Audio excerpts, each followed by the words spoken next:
ભગવાનની આપણે પૂજા કરી,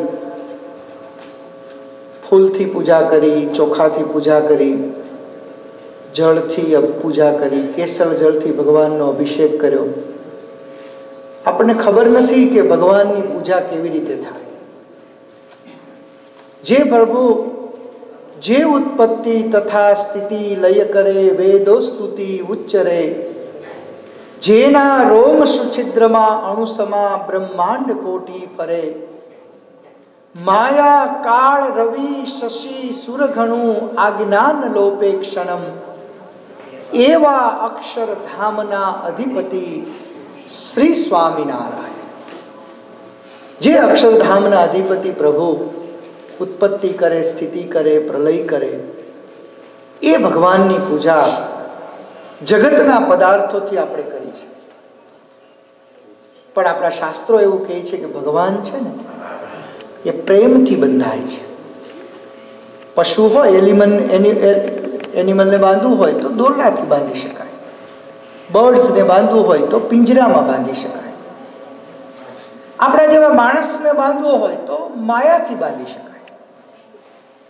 પશુને દોરડાથી, પક્ષીને પિંજરાથી, માણસને માયાથી, પણ ભગવાનને કેમ બાંધી શકાય? તો કે એક માત્ર પ્રેમથી બાંધી શકાય.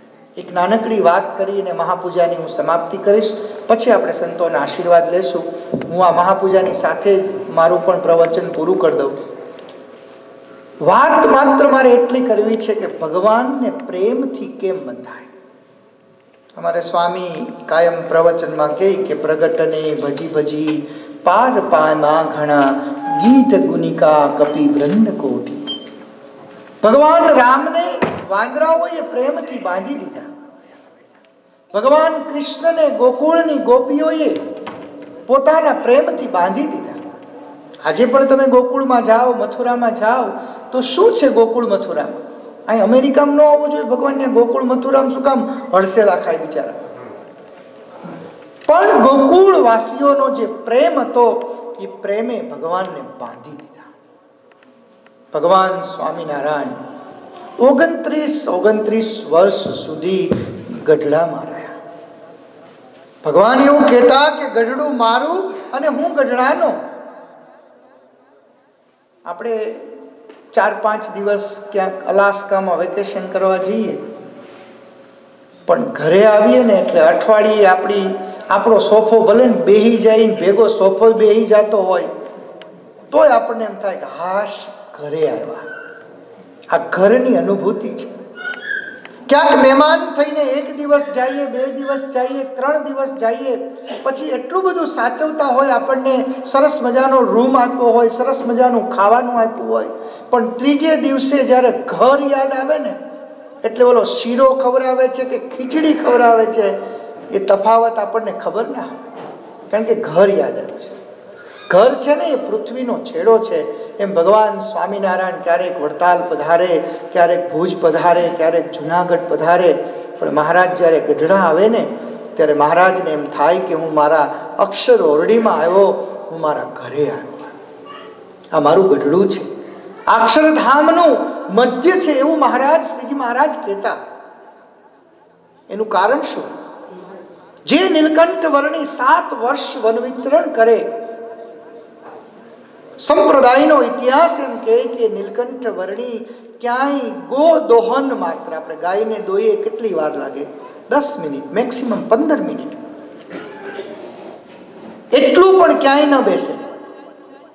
15 મિનિટથી વધારે જે નીલકંઠ વર્ણી કોઈ જગ્યાએ બેસે નહીં, કોઈ જગ્યાએ રોકાય નહીં.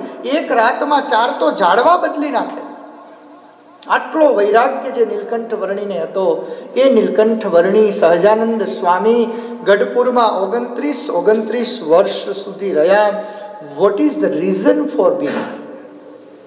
એકમાત્ર દાદા ખાચરનો પ્રેમ, એકમાત્ર દાદા ખાચરના પરિવારનો પ્રેમ, એકમાત્ર દાદા ખાચરના બહેનો જીવુબા, લાડુબા, મોટીબા, નાનીબા જે કહીએ છીએ એમનો પ્રેમ, કે જેના કારણે ભગવાન છે ને એ ત્યાં બંધાઈ ગયા.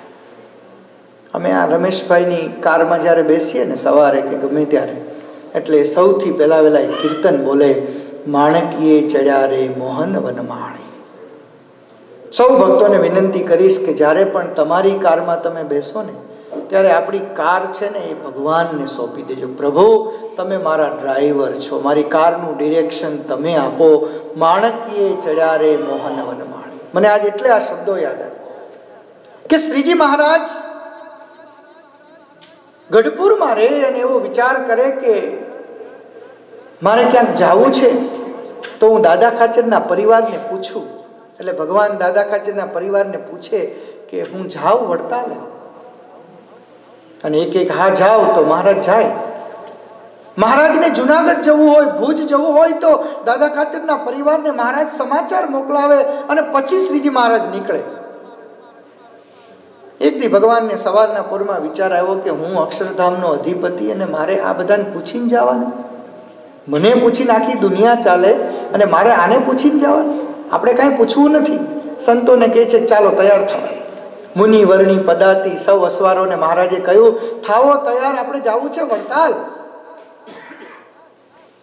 અને એ તો બધા જ તૈયાર થયા. સંતો તૈયાર થયા. પ્રેમાનંદ સ્વામી, બ્રહ્માનંદ સ્વામી, મુક્તાનંદ સ્વામી, ગોપાળાનંદ સ્વામી, નિષ્કુળાનંદ સ્વામી, હરિભક્તો તૈયાર થયા. આજ તો મહારાજે આપણને કહ્યું છે કે ચાલો વડતાલ સમયો કરવા જવું છે, ચાલો વડતાલ સમયો કરવા જવું છે. અને સમયો કરવા જવું હોય એટલે કેટલો બધાને હરખ હોય. આજ તમે અહીંયા મહાપૂજા કરવી હતી તો આમ જુઓ તો ખરા કેટલો હરખ છે.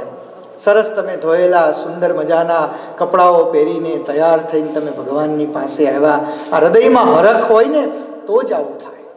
બધાને હરખ થયો અને બધા જ તૈયાર તો થયા. ઘોડશાળામાંથી ઘોડીઓ છોડીએ અને એક એક પ્રકારની ઘોડી, કેસર, બોરી, બોદલી, તાજણ, તીખી ને માલણ ને જુદી જુદી જાતો હતી. આપણે કેમ બહારગામ જવું હોય, લગ્નની જાન કાઢવી હોય તો બધી ગાડીઓ તૈયાર કરીએ ને. એટલે પ્રેમાનંદ સ્વામીએ કીર્તનમાં લખ્યું કે મર્સિડીઝ ને ઓડી ને BMW ને એક્યુરા ને હોન્ડા ને નિસાન ને બધી જેમ જુદી જુદી ગાડીઓ હોય એમ સ્વામીએ લખ્યું કેસર, બેરી, બોદલી ને ફૂલમાળ, તાજણ, તીખી, વાંગળીનો ઘણો તાલ. જુદી જુદી જાતની ઘોડીઓ તૈયાર થઈ. બધા જ અસવારો ઘોડા ઉપર બેઠા છે. સંતો નીકળ્યા છે બહાર, હરિભક્તો નીકળ્યા છે દરવાજાની બહાર. ઘોડાઓ જ્યારે ગેટમાંથી બહાર નીકળે છે દરબાર ગઢમાંથી, એની ધૂળ ઉડે છે. અને આ ધૂળ જ્યારે દરબાર ગઢમાં પહોંચીને એટલે દાદા ખાચરના પરિવારને એમ થયું કે આ શું થયું. બારણામાંથી ઓસરીમાં આવીને જોયું ત્યાં તો આખી એક પછી એક આખો રસાલો દરવાજાની બહાર જઈ રહ્યો છે. સૌથી છેલ્લે શ્રીજી મહારાજની માણકી ઘોડી છે. પ્રેમાનંદ સ્વામીએ ગઢપુરમાં, તમે ધ્યાન કરજો અને આ દ્રશ્યનું ચિંતન કરજો. માણીગર રૂપાળા શોભે છે માણકી ઉપર. એક હાથમાં ભગવાને સુંદર મજાની લગામ રાખી છે. આવું સુંદર શ્રીજી મહારાજનું 3 છોગાળી પાગનું ધરતલનું સ્વરૂપ માણકી ઘોડી ઉપરથી જામ દરબાર ગઢની બાજુમાંથી પસાર થાય અને એ જ વખતે ભગવાનની માણકી સેજ ત્યાં અટકી ગઈ. પ્રેમાનંદ સ્વામીને એમ થયું કે આ લાઇટમાં ઝટકો લાગ્યો છે, આમાં કાંઈક છે. સ્વામી ત્યાં કલમ લઈને ઉભા રહી ગયા અને સ્વામી આ કીર્તન ત્યારે લખ્યું છે. મહારાજની માણકી જેમ દરબાર ગઢમાંથી નીકળી તો ખરીને, પણ જ્યાં ગેટ સુધી પહોંચીને ત્યાં માણકી ત્યાંથી ટર્ન મારી, યુ ટર્ન મારી માણકી પાછી આવી. મહારાજ સમજી ન શક્યા. શ્રીજી મહારાજની માણકી એ ભગવાન સ્વામિનારાયણનું મન હતું. ભગવાન સ્વામિનારાયણની ઈચ્છાને સમજી શકે એવી માણકી.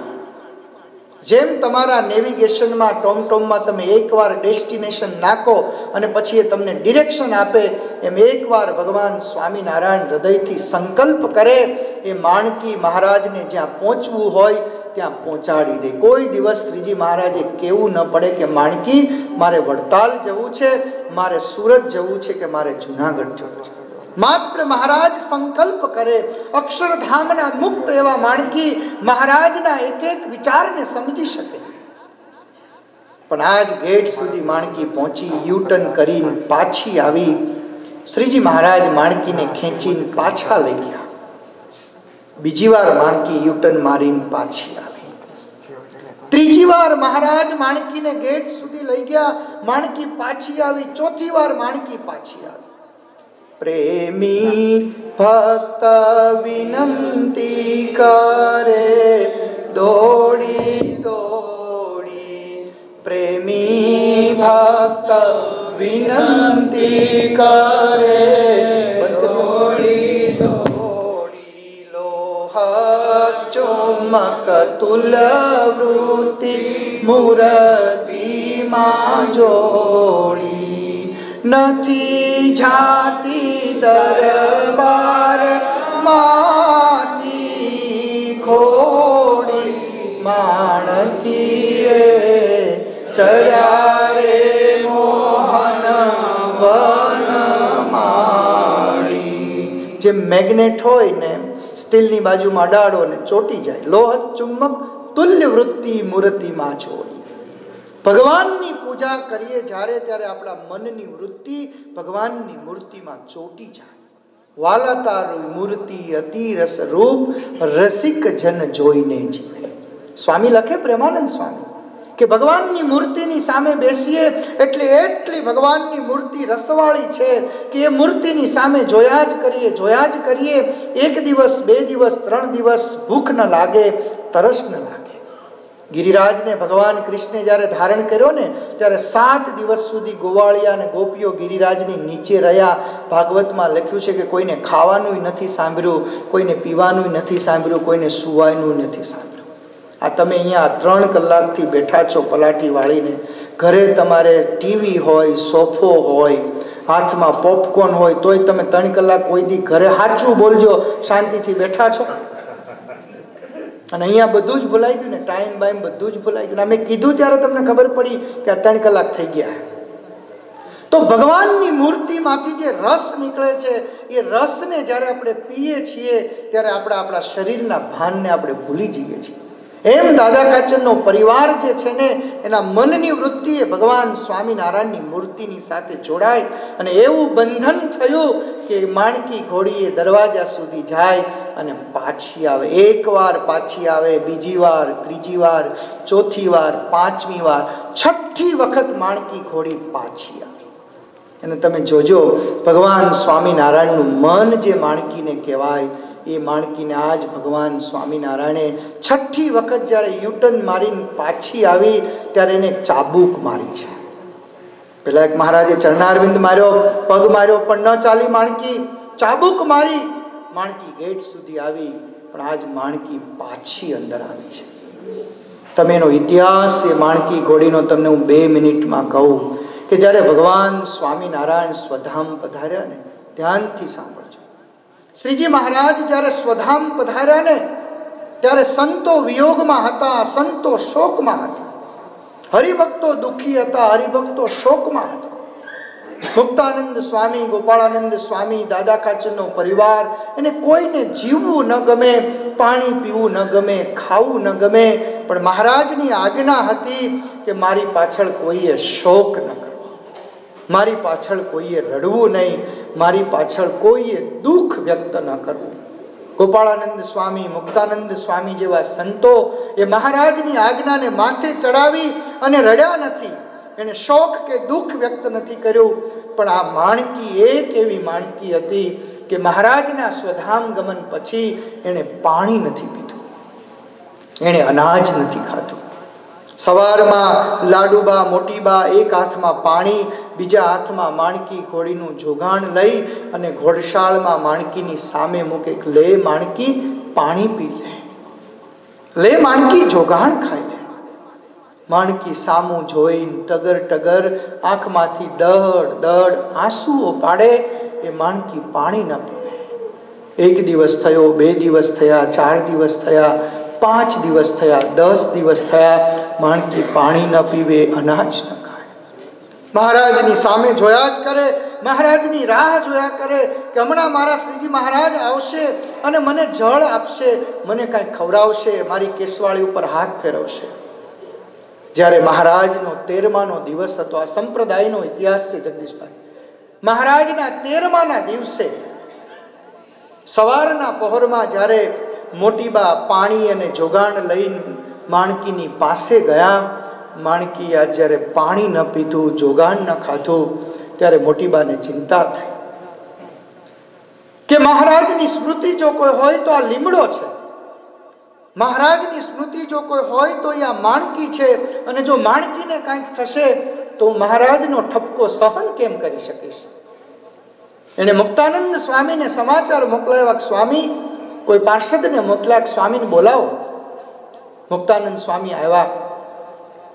પાર્ષદ થ્રુ મોટીબાએ સમાચાર મોકલ્યા કે સ્વામી આજ 13 દિવસ થયા, માણકીએ પાણી નથી પીધું, એને અનાજ નથી ખાધું. સ્વામી તમે એને સમજાવો અને એને કંઈક પાણી પાવો. સંપ્રદાયનો ઇતિહાસ એમ કહે કે મુક્તાનંદ સ્વામી એ પાણી અને જોગાણ પેલા ઓટા ઉપર મૂક્યું હતું. સ્વામી આવા ઓટા ઉપર બેઠા, સ્વામીના પગ નીચે છે. મહારાજની માણકી જે હતી એની કેસવાળી હતી, એને ખેંચી અને મુક્તાનંદ સ્વામીએ માણકીનું માથું છે ને પોતાના ખોળામાં મૂક્યું છે. તમે આ દ્રશ્ય જોજો કે શ્રીજી મહારાજના મહાન સંત મુક્તાનંદ સ્વામી જે સમગ્ર વિશ્વને પલટાવી શકે આટલા સમર્થ મુક્તાનંદ સ્વામી માણકીની કેસવાળીને ઝાલીને માથા પર હાથ ફેરવતા ફેરવતા માણકીને કહે છે, દેવી તે તો મહારાજની બહુ સેવા કરી છે. અમે તો જે ચરણારવિંદને માટે સાધુ થયા, જે ચરણારવિંદને માટે અમે સાધુ થયા, એ ચરણારવિંદનો સ્પર્શ કરી અને અમારું જીવન ધન્ય બન્યું. તું તો કેટલી ભાગ્યશાળી છો કે ભગવાનને લઈ અને તું ગામડે ગામડે ફરી છો. અમે તો માત્ર ચરણનો સ્પર્શ કર્યો, તે તો મહારાજના એક અંગનો સ્પર્શ કર્યો છે. એક અંગથી તું પ્રસાદીની છો. અમારા માટે જેટલું મહારાજનું મહાત્મ્ય છે એટલું મહારાજની પ્રસાદીનું મહત્વ છે. લે માણકી આ પાણી પી લે, લે માણકી તું આ જોગાણ ખાઈ લે. પણ ઇતિહાસ એમ કહે કે માણકી આજ મુક્તાનંદ સ્વામીની સામું જોઈ આંખમાંથી આંસુ પાડતા પાડતા એમ કહ્યું, સ્વામી મને પાણી પાડનારા તો અક્ષરધામમાં ચાલ્યો ગયો, મને જોગાણ ખવડાવનારો, મારી કેસવાળી ઉપર હાથ ફેરવનારો અક્ષરધામનો અધિપતિ એ તો ચાલ્યો ગયો. સ્વામી હવે મારા ગળાથી નીચે પાણી નહીં ઉતરે, મારા ગળાથી નીચે અનાજ નહીં ઉતરે. અને એમ કહેવાય છે કે મહારાજના 13માના દિવસે માણકી ઘોડી મુક્તાનંદ સ્વામીના ખોળામાં પોતાનો છેલ્લો શ્વાસ લીધો છે અને અક્ષરધામમાં મહારાજની સેવામાં ગઈ છે. આવી માણકી તમને સમજાય છે? એની ફિલિંગ્સ તમને સમજાય છે કે આટલી અદ્ભુત માણકી ઘોડી એકવાર મહારાજ એને લઈ જાય, 2 વાર લઈ જાય, 3 વાર લઈ જાય, 4 વાર લઈ જાય, 5 વાર લઈ જાય, 6 વાર લઈ જાય, 7 વાર ગેટ સુધી લઈ જાય, એ માણકી ટન મારીને પાછી આવે. મારે એ કહેવું છે કે આપણા હૃદયનો પ્રેમ ઈશ્વરને બાંધી શકે, ભગવાનને બાંધી શકે, માત્ર પ્રેમ બાંધી શકે. એમાં આપણે કાંઈ જ ભગવાનને નથી આપવાનું, માત્ર બસ આંખની આંસુની સાથે ભગવાનના ચરણારવિંદમાં આપણા હૃદયના પ્રેમને જોડી દેવાનું છે. અને આજ માણકી જ્યારે 7મી વખત પાછી આવી, તમે એકવાર સ્વિચ ઓન કરો લાઇટ ન થાય, બીજી વાર ઓન ઓફ કરો લાઇટ ન થાય, ત્રીજી વાર ઓન ઓફ કરો લાઇટ ન થાય, સમથિંગ ઇઝ રોંગ. કાં કનેક્શન લૂઝ છે, કાં લેમ્પ ખોટો છે, કાં વાયર તૂટી ગયો છે, કાં સ્વિચનો પ્રોબ્લેમ છે, કાં લાઇટ નથી. એમ ભગવાને 1 વાર, 2 વાર, 3 વાર, 4 વાર, 5 વાર, 7 વાર માણકીને બહાર લઈ જવા પ્રયત્ન કર્યો, માણકી ન ગઈ. ભગવાનને એમ થયું કે something is wrong.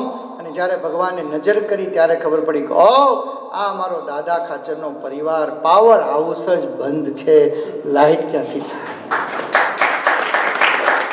Power house બંધ છે. ભગવાન ગયા છે સીધા જે પાવર હાઉસ પાસે, પરિવારની પાસે. અને હવે સ્વામીએ લખ્યું, તમે જોજો, મહારાજ માણકી ઉપરથી નીચે ઉતર્યા, મહારાજ નીચે ઉતર્યા, માણકીને સાઈડ ઉપર કરી. દાદા ખાચરનો પરિવાર આ રીતે ઊંચો ઊભો છે, નીચે મહારાજ ઊભા છે. અને એ વખતે મહારાજ સ્વામિનારાયણ ભગવાને 2 હાથ જોડ્યા છે. આજ્ઞા આપો અમે જઈએ વ્રત પૂરી. આજ્ઞા આપો. આજ્ઞા એટલે આ શબ્દ છે એનું ક્યારેક તમે ડિક્શનરીમાં જોજો. આજ્ઞા એટલે ઓર્ડર, પરમિશન નથી માગી, ઓર્ડર માંગ્યો છે, તમે ઓર્ડર આપો તો હું જાઉં. આપણે બોસને પૂછીએ તો સમજી શકાય, પણ બોસ આપણને પૂછીને એમ કે હું જાઉં, યસ યુ કેન ગો એમ. ભગવાન સ્વામિનારાયણ દાદા ખાચરના પરિવારને પૂછે કે તમે આજ્ઞા આપો. જે ઉત્પત્તિ તથા સ્થિતિ લય કરે વેદો સ્તુતિ ઉચ્ચરે, જેના રોમ સુછિદ્રમાં અણુસમા બ્રહ્માંડ કોટી ફરે, માયા કાળ રવિ શશી સુરગણુ આજ્ઞાન લોપેક્ષણમ. ઉત્પત્તિ સ્થિતિને પ્રલયને કરનારા, એક એક રૂવાડામાં અનેક બ્રહ્માંડો જેના ફરે, સૂર્ય ચંદ્ર ઉદય અને અસ્ત થાય, કાળ અને માયા જેમની આજ્ઞા મારે, આવા ભગવાન આજ્ઞા આપો અમે જઈએ વ્રત જાઓ પ્રભુ રામ નવમી નથી. જાઓ, અને આમ જાઓ કીધું પછી કઈ વાર લાગી? આ તમે સ્વિચ પાડો પછી લાઇટ થતા વાર લાગે? 2 મિનિટે લાઇટ થાય? એ તો આમ સ્વિચ પાડો ને જેમ સીધી જ લાઇટ થાય. એમ પ્રેમાનંદ સ્વામીએ લખ્યું કે જ્યારે દાદા ખાચરના પરિવારે એવું કહ્યું પ્રભુ તમે જાઓ, અને જાઓ એવું કહ્યું છે ને, ત્યાં તો ભગવાનની માણકી ઉપડી. કેવી રીતે ઉપડી એ લખ્યું પાછું. ત્યારે તો રોકેટ બોકેટ નહોતું, નહીં તો સ્વામી લખત કે રોકેટની ગતિએ ઉપડી એમ. પણ સ્વામીએ લખ્યું છે કે માણકીની સ્પીડ કેવી હતી. આકાશેથી તારો ખર્યો જાણું જોઈ. આકાશમાંથી તારો ખરતા જોયો છે તમે? સ્ટાર, આકાશમાંથી સ્ટાર પડતા જેને જોયો હોય ને મિલિયનર થાય. એટલે જોયા કરજો આમ ઉપર. આકાશમાંથી જેમ તારો એટલે કે સ્ટાર જેમ આમ આંખનું મટકું મારો ને સ્ટાર નીચે આવે, એટલી સ્પીડથી માણકી ઉપડી કે ગઢડાથી ઉપડીને સીધું જ વળતા. એટલે આજ મારે તમને એ કહેવું છે કે ભગવાનને માત્ર પ્રેમથી બાંધી શકાય. તો આપણે આજે ભગવાનની પૂજા કરી, પુષ્પથી પૂજા કરી, અબીલ ગુલાલથી પૂજા કરી, ચોખાથી પૂજા કરી, પણ આ છેલ્લી જે પ્રાર્થના છે એમાં આપણે ભગવાનને પ્રાર્થના કરી, પ્રભુ અમારો પ્રેમ, અમારા જીવનનું સર્વસ્વ આજ અમે તમારા ચરણોમાં સમર્પિત કરીએ છીએ.